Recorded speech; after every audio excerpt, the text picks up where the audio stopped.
Good morning, everybody. Those of you who don't know me, my name's Dr. Matt Dickinson. I am a lecturer, a senior lecturer at the University of Central Lancashire. My research predominantly originally was on tribology, looking at compression rings for race applications. From there, in the past 2 years, my work has taken a drastic U-turn, and I now look at prosthesis, orthotics and exoskeletons for rehabilitation applications. My real main focus in what I do is more looking at taking so-called advanced technologies but making them more accessible, more cheaper and easier to maintain with the use of 3D printing and new types of manufacturing techniques. So it's a really exciting field. But in the university, I also teach simulation. So I do dynamics and I also do static corrosion, things like that. And predominantly over the years, I've used ANSYS. Now, those of you who know me already, you'll know that when I've taught this before, it has purely been using ANSYS. But those of you who know as well, I've also explained that when I did my PhD was actually using Comsol.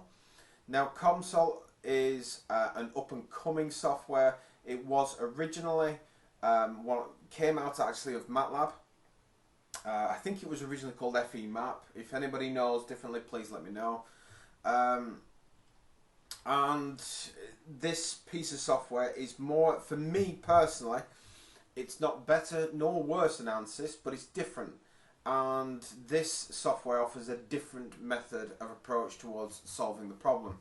I do find it a little bit more intuitive, and arguably that's just because of my experience more of using this on a greater level than what I have with ANSYS. As with ANSYS, again, this is a phenomenal piece of kit, but what I wanted to do is really show everybody the use of Comsol.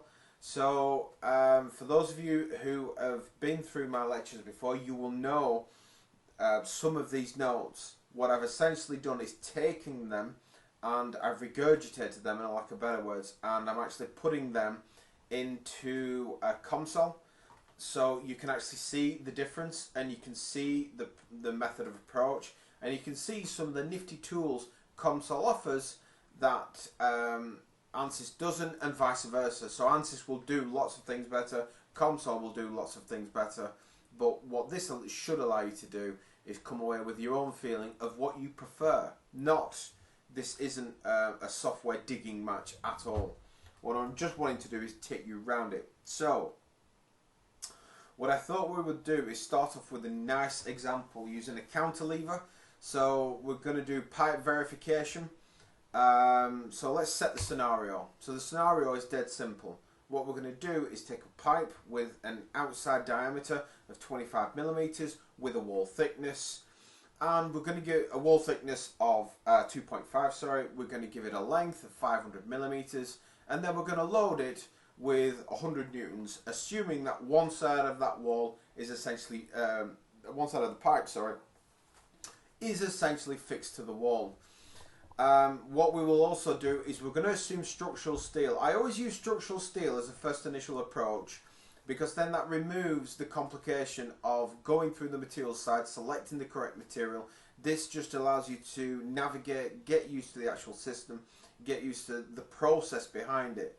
What we're going to do today though is we're going to use verification calculations. So we're going to look at deflection and we're going to look at stress concentration. Between them two, what we essentially want to do is calculate both of these, then run our simulation to look at verification between it. Make sure it's given us something that's similar. Now, if anybody knows this, by the way, please let me know. I've never been able to find a way that I can model the equation within ANSYS and then look at my result and then compare the two. Arguably, you could just do it off anyway, but I like having it all in one self-contained unit. So this is our scenario. Now, with our equations, what we're going to do is we're going to use deflection of the counterlever. So where our P is going to be our loading, our length, obviously the length of the bar, and multiplied by 3 of the Young's modulus and the moments of inertia. Now don't forget, with moments of inertia, what we really want to do is we want to calculate the moments of inertia. Now this is not a bar, this is a pipe. So with a pipe, obviously, we've got to subtract the open space from the inner space to give us the correct value of what we need to get. And then we're going to calculate our stress concentration now, which again is so dead straightforward. This is where we'll take our loading, we'll take our length, then put it all out over moments of inertia, and that should give us a nice steady result. Keep an eye on these equations. We're going to actually start straight into these equations, but first let's have a bit of a navigation around Comsol, get to recognize the system. So let's come out of the presentation and pop it across. So if you've double clicked on Comsol, and this is the first thing that it will bring you up. Now you can, if you become quite an expert, you can build your models from scratch, even the actual environment. This comes with a lot of experience over time, but what we're going to do is we're going to use the wizard.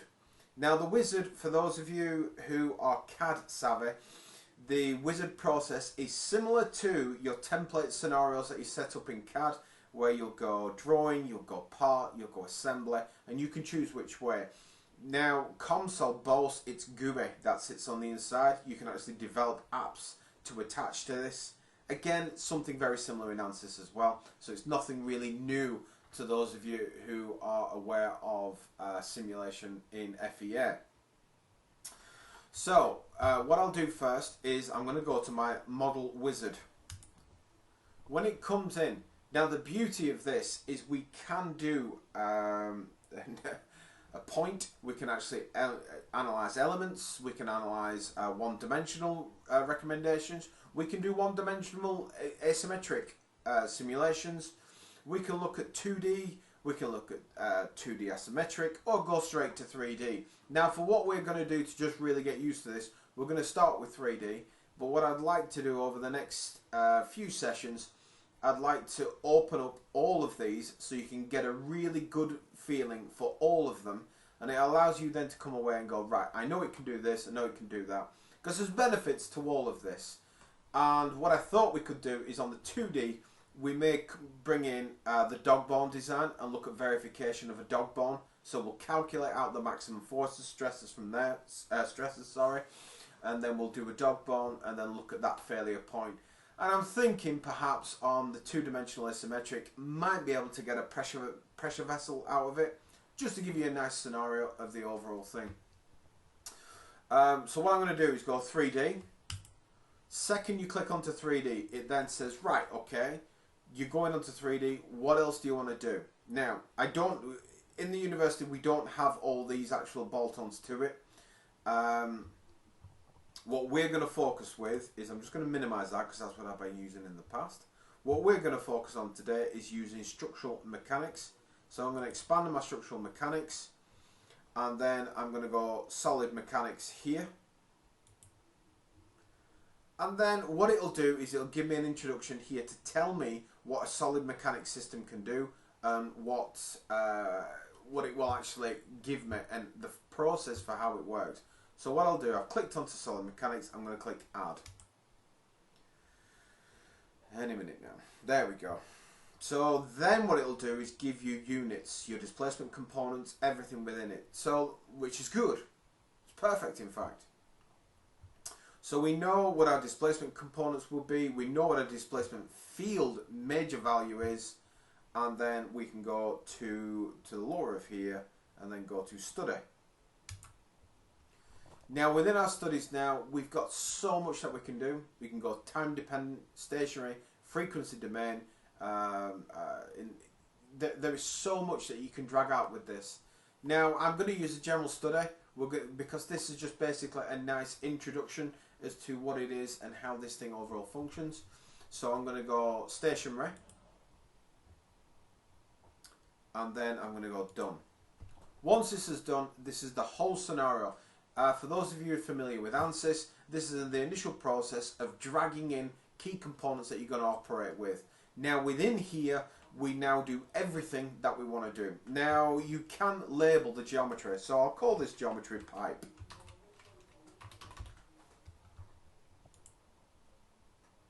And notice, update straight away, happy days. Okay,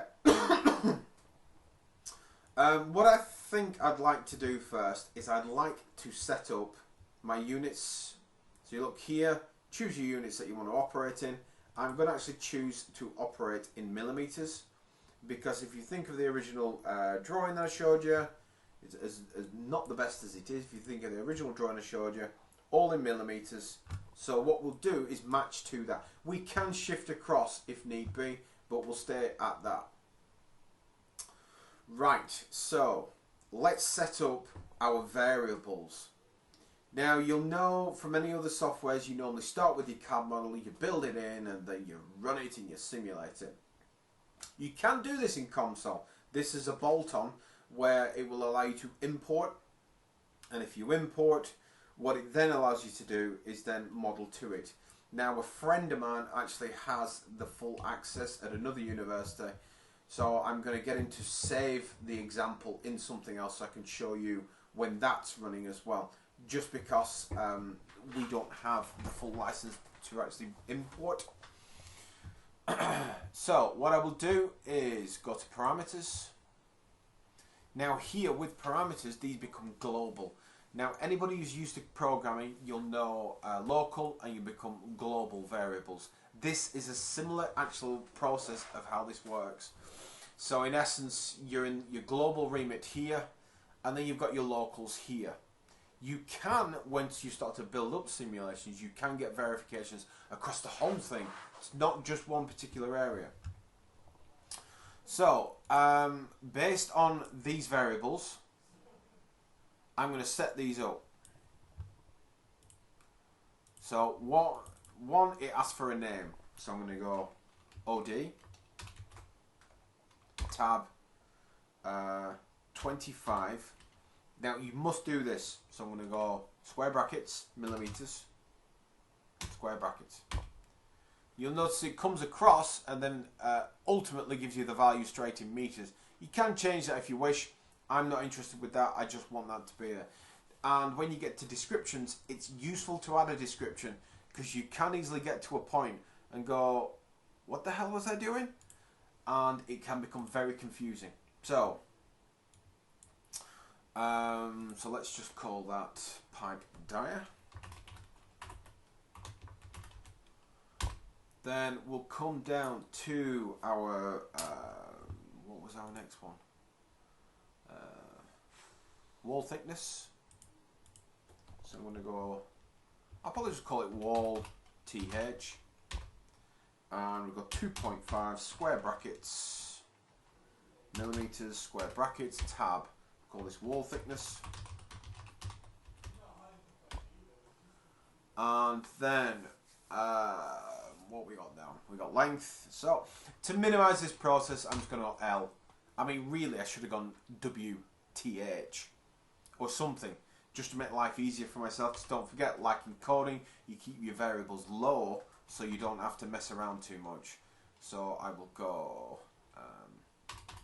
500 square brackets, millimeters, square brackets, tab. Whoops.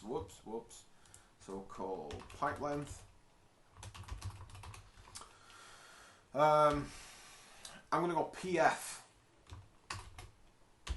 Then with this, we'll go 100 square brackets, N, uppercase N, square brackets, tab. Now, if you put in something like, I don't know, tomatoes in your square brackets, it will come back and go, what the hell are you talking about? Because it does instantly recognize units that have been brought in that are just daft. What you'll notice, though, that is great about this, is when you calculate through the process, it will give you the units correctly.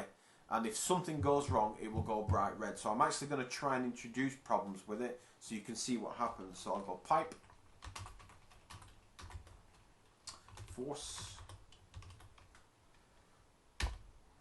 I think we're almost there. Am I missing anything?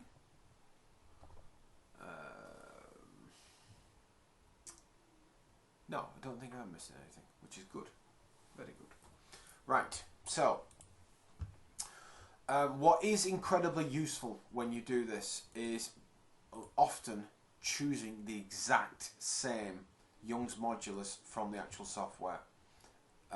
It should be the same as everything else, but what's useful is to match it against that software to make sure that you're working to the same one. So what I'm going to do is click onto materials, and I'm going to go add a material from the library. Now I said we're using structural steel, so let's go steel. And then just give it a minute to search.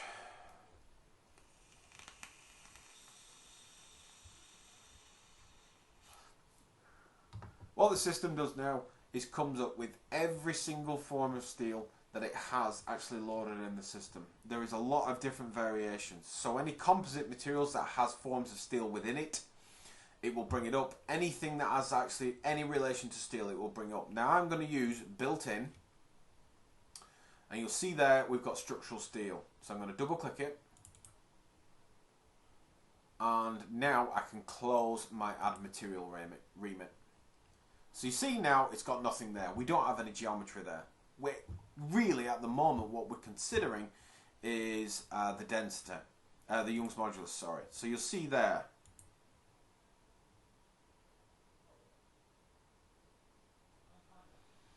Young's modulus of structural steel is set to 200e to the power of 9.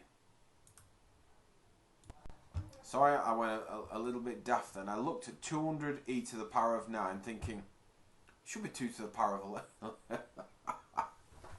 That actually is 2 to the power of 11. Silly sod that I am. What I'm going to do is I'm going to use this 200e to the power of 9 or 2 to the power of 11 in pascals and assign that as my Young's modulus. I am told that you can reference this material in code. I have been bouncing my head off the wall trying to figure out how to actually do that. That bit I've got myself lost with. So what I'm going to do is I've always manually put these in. So I'm going to type in E 2e to the power of 11 square brackets P A square brackets and tab.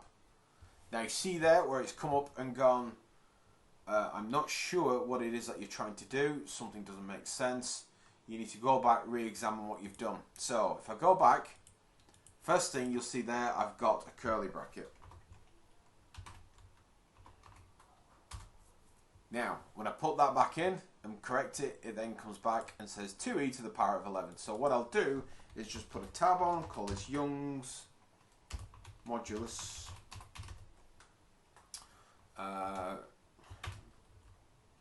Struck steel. Just gives an idea of the material verification that the materials that we're going to use.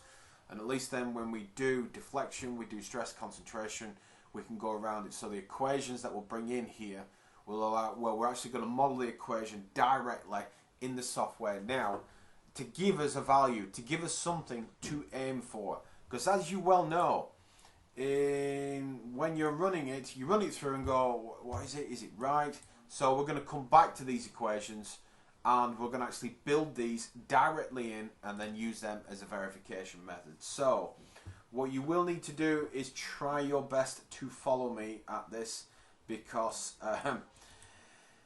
it's such a pain, Right. So we know that within the equation we need moment of inertia. Now the thing is, with the moment of inertia, we need, oh, 1 second. So we're doing the moment of inertia for a pipe. Now don't forget there is a wall thickness to this pipe. We've got internal space. We've got points that need to be excluded from them particular areas. Now, as you know, it is 1/4 multiplied by pi, taken for the outside diameter minus by the internal space, should give us the volumetric area. Well, not should, does give us the volumetric area. So what we're going to do is model that straight in. So let's go, I'll just say I. And then with that, I'll call that inertia. So we're going to bring inertia straight in. And then, right, so let's begin. We go open brackets, 1/4, close our, really they're not brackets, they're actually arguments, so we'll call them what they should be. So open and close arguments, 1/4, multiplied by pi, multiplied by. Now, so we've got our initial points for the circle. What we need is the outer, not really the diameter, the radius, don't forget. So what we actually need is, we need the, so let's open that up. So let's just go, what I'm going to do is start off with the radius. So I know that I'm going to have to divide outer diameter over 2. So I'm going to go OD over 2. And then what I will do is close that. Now I need to take it by 4. So what I'll do is bring it up by 4. Now that gives me my outside of the outside diameter, assuming because it's radius by the way, assuming that it's a bar. But don't forget, we've actually got an internal point here. So this all needs to be committed to by one calculation for that particular area. So what I will then do is I'm going to go back across and I'm going to go minus, open brackets, and then let me have a think. This is going to be tricky because what we got to do is we've got to take the wall thickness, minus that from the radius, then take it all by 4. So then I assume that I'm going to need to give me a level for calculation, so that will be the minus bit, and then I'm going to need a point to actually calculate that radius. Sorry, so I'm going to go OD over 2, close the bracket, minus my wall thickness,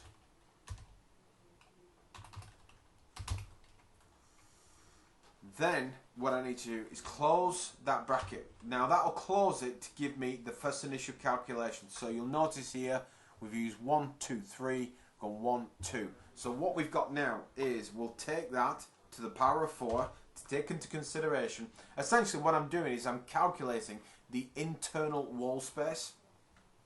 Take that to the power of 4 and then we'll close that completely off with a bracket there. Now what you'll see is it's still relatively open. So what I need to actually do is to balance these off. Let's have a look.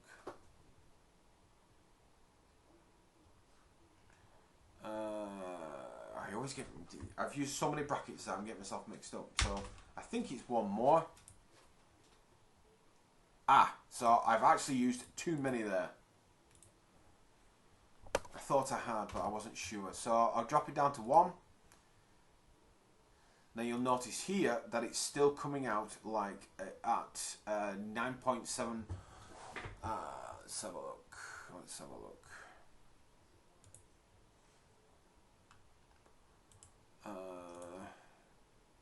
So open brackets, close brackets.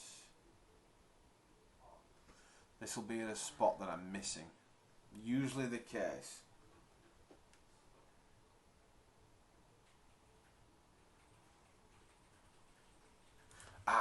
Think I got it. So if I, oh no, I didn't get it.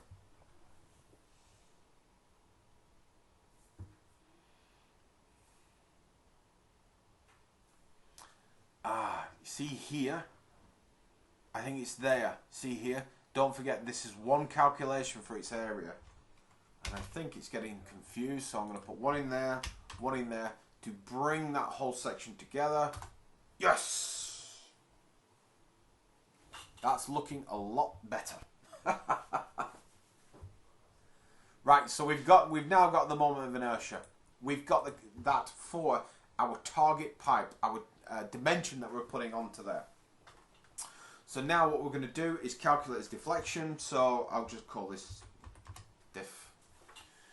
And based on our equation, because now we get so much more simpler, we're going load by length all to the power of 3 all over 3 times Young's modulus multiplied by inertia. It is literally that simple.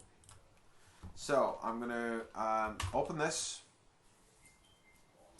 So what we're going to do is we'll go PF, multiply that by PL, or L, sorry, all to the power of 3.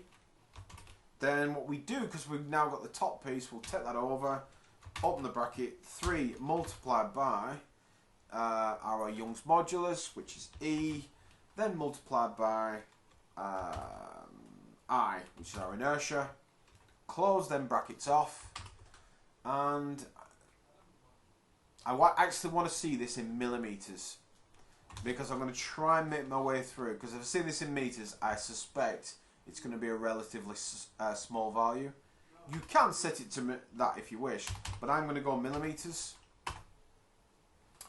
Right, deflection, we're looking at 1.84 millimeters of deflection, so we'll go deflection. And now we'll just go stress C. Based on our calculation again, we're going total loading length by inertia.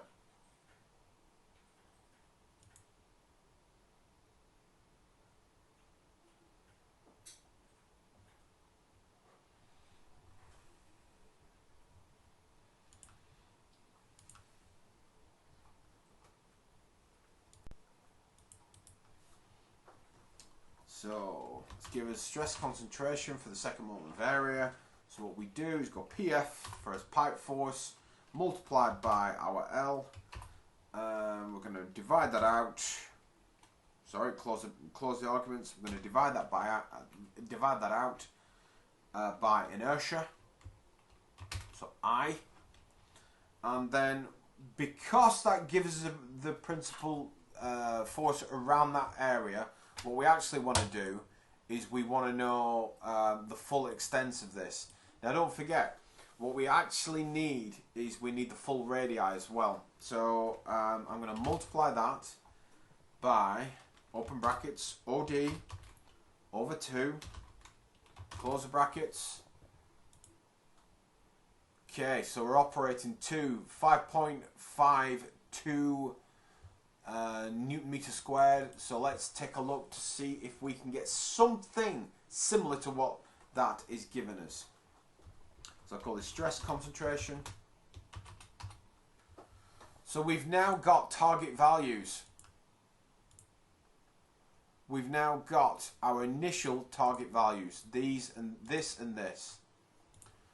If you've not done already, go to save as, and I'm just going to save mine as pipe verif. So save that. Right. We're now in a very comfortable state. What we can do now is start to move forwards. Now the beauty is we've set up our sizing, we've set up everything that we're going to need to actually model this. All this is now is clicking buttons and making things work to how we want it to. So first thing first, let's go to geometry. We're going to model this in, so let's go pipe. Now what it does is it says, okay, what do you want to do? So what I think I'm going to do first is I want to go to a work plane,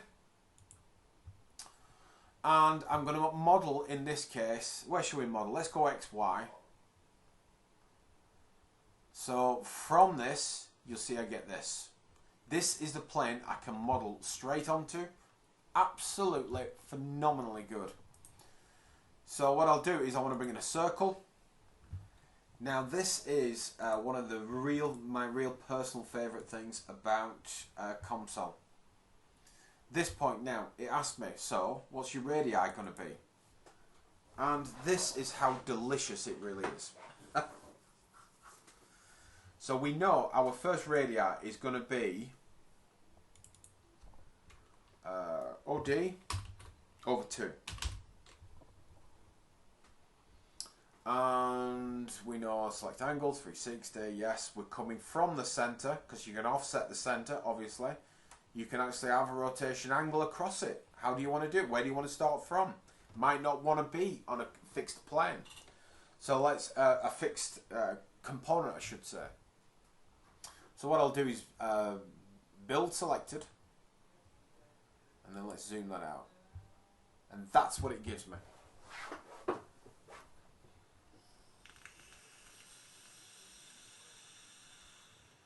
So, what's important about this? We know that we should be looking at a 12.5 per remit, just to make sure it's the right size. We know that we're at that point to get us that 25mm. So now what I'll do is I'm going to bring in another component, and I'm going to go right click again. I'm going to introduce a circle. From here now, what I actually want to do is I want to calculate the internal space that will be subtracted from all of this. So I'm going to open the bracket, go OD over 2, and then close that bracket, minus my open brackets, and we'll go wall TH, close that bracket, and then I'm going to build selected. So what we've got now is the two different pieces with it. So now what we need to do, for those of you who are used to using, in fact ANSYS, the original modeler of ANSYS was very similar to this. Any subtraction methods, any types of surfacing, you always do that intersection between and then you subtract. So what we're going to do is use the same type of Boolean operator. So I'm going to right click, I'm going to go to Booleans, union, no, intersection, no, difference, yes. So, what components? I want to use my C1 in this case, so I'm going to go circle 1, which is this. And what object do you want to subtract? So I'm going to click that on, and click my center point here, and then say build all. Fantastic. That now gives us the outside geometry. Now what we really want to do is we now want to move this. Again, this is all controlled by a variable. So if you change a variable in your simulation, what you can do is you can update everything instantly, straight away. It's phenomenally good. I love it, I really do. So we're going to come back to my, let's have a think, we're going to go work plane, going to go extrude, sees the geometry straight away. Now it says, okay, you've got your work plane, you've got that geometry. What do you want to do? I want to go a distance. What distance do you want to go? Simple. I want to go L. So I'm going to build my scenario, and that is where we now get our visual representation of this material, this pipe that we've been doing. Now we come here and it wants to know, do you want to build a union or an assembly? How can it be recognised? This is one piece, so we don't really have to consider this a lot. So I'll go build all, because it's down as a union. And then the beauty is we've already been doing this. So let's go to materials. It says you've got structural steel loaded in there. If I click on structural steel, you'll notice what it's been doing is it's been continuously looking for a material to use, wants to know where it's going to be, and it already adds that straight in there. If that doesn't occur, you can just go to boundaries or anything like that, and you'll notice it's set to all domains. I can change that to manual, so I can individually pluck particular points out. It is dead straightforward. Both ANSYS and this operate very similar process, Right, so we're now at the next phase. What we really want to do now is set up our simulation regime. What's going to happen? How's it going to work? What we're going to do. So, from Solid Mechanics, I'm going to right click and I'm going to go. This is all the remits that it will offer, all the different options that it will offer. So what I'm actually after here is fixed constant constraint.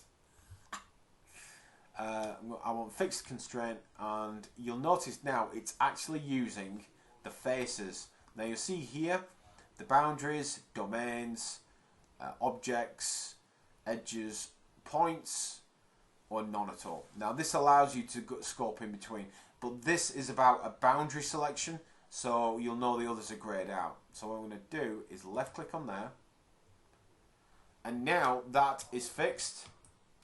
So let's spin this round, and on the other side we're now going to apply our force straight to it. This case, don't forget, if this is a boundary constraint, we're actually a fixed constraint. We want a boundary constraint to allow us to apply that force. So I'm going to go onto boundary constraint. I'm going to click on the end, and then I'm going to, let's have a look.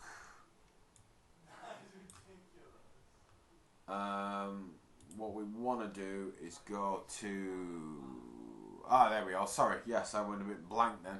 We're on a loading tab. This is force per unit area, or this is total force or pressure. Now we're going total force. We're saying, look, load it to this value, 100%, that is what we want.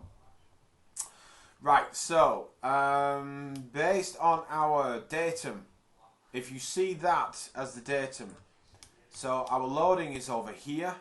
We're going to push it down just to really, I mean, you don't really have to choose X if you don't want to, but that is how I want to do it, just because I like to operate in these particular plane sets.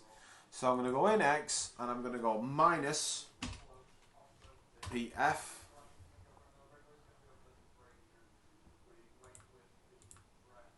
So I'm going to go minus PF, and that will now allow me to apply my original loading, because you see here we've got PF as our loading. Now I've gone minus, I want to move away, I want to move against that datum to give me that representation.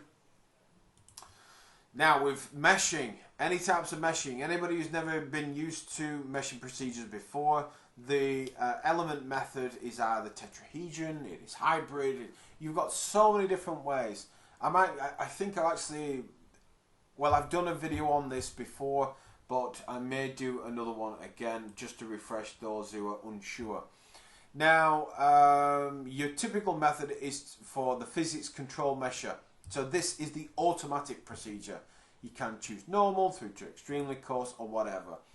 Now, if I build that, you'll notice here the representation I'm getting is quite clunky. I mean, the subdivision breakdown here is quite low.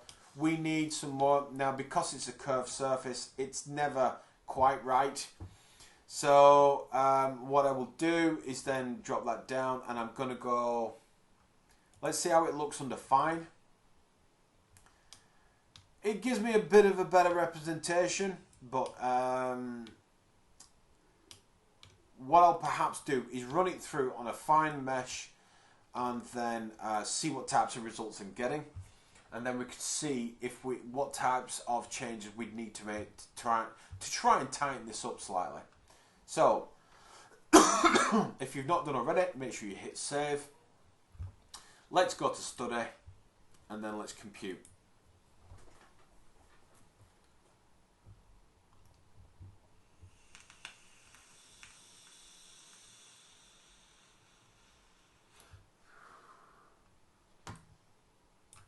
Right, okay, so that only took a few seconds, as you were well aware. Oh, you look there. We're actually looking at 5.4, what were we in, Newton meters. Now really, what I actually want to operate in whatever values I was calculating at. Let's go back to the top. We're going Newton meter squared, Newton meter squared. Oh, hang on a second. based on our initial calculation, based on what we've done there, if you look at there's actually not much modification we're going to have to do to this, which is a shame. We'll do some anyway, just to play around with it. But you'll notice there that the concentration between the two is at 5.5 Newton meter squared. We've got 5.5 Newton meter squared as our verification calculation. That is tremendous news. So it means that even with very, very little modification to the mesh, Comsol did return almost the identical value. We can go into this and then click onto here. Let's have a look. So we don't want to call that stress. Oh yeah, well let's just call this, yeah, let's leave it like that actually, because it is what it is. So look, show minimum values. 5.53. It's actually very close. It is very, very close. Can I expand on my units?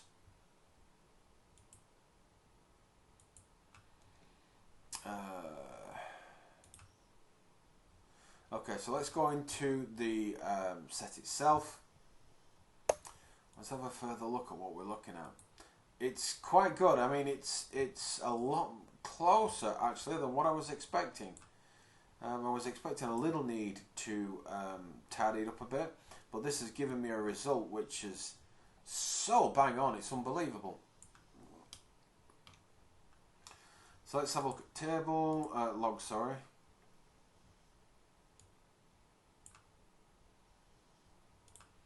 Yeah, that is phenomenal. That's actually, I won't lie, that's actually caught me off guard a little bit. Because you look at the actual result, it's giving me in Newton meters based on my initial calculation to the Newton meters, it is that. Okay, so let's come back, let's add another volumetric area in. There is one extra thing I wanted to look at. I wanted to look at deflection. And this is purely because, so let's call this deflection. Because our first set really is good. Our second set, maybe not, maybe different. So let's go to surface again.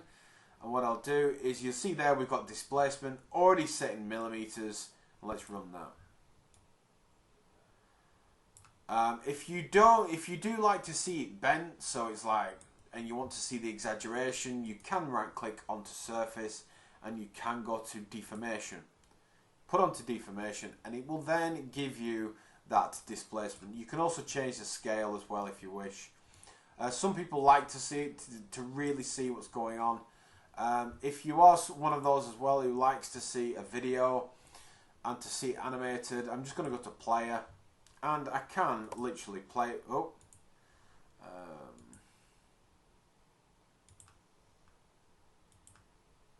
Well, really it's because there's only one frame in there. I can add more frames to it. In fact, we will come back to that just because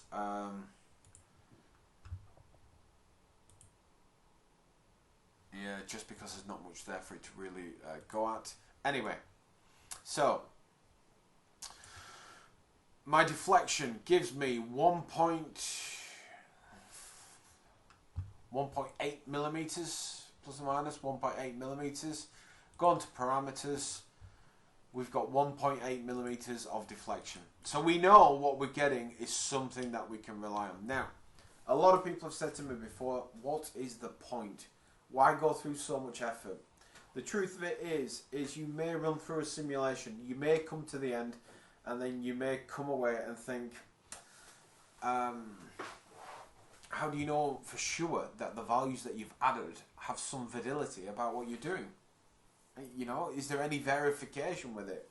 This process, this calculation process, allows me now to change units. I can change things across it and it will update. So if I went to here and I wanted to go 150 newtons, you'll notice now everything updates. And now if I rerun this simulation again, Because again, everything's been changed, everything's been updated. You can see that our stress concentration now is, it's quite big, it's a little bit over 8. So this 8.2. So we know, again, fully verified, we know that that's right. So deflection is a little, well, quite a bit over 2.5, so say 2.6, 2.7. So let's take a look at the verification. 2.7. Oh, this is so good, it must be fattening. So the beauty is now I'm able to do that. Run it and run it and run it and run it and keep looking at these difference acrosses. Now, if this is the first time that you've ever met Comsol, I hope that was really useful. I am going to do more and more videos about this, and then what I want to do is then incorporate MATLAB over the top, show you that interface across, show you how to drag some of your simulations in, run verification models, run different procedures, and then extract plots which are phenomenally good. Absolutely phenomenally good. I can't praise this system much more than what I do for my research. Again, I hope you found this useful, and yeah, and if I don't see you sooner, have a good day.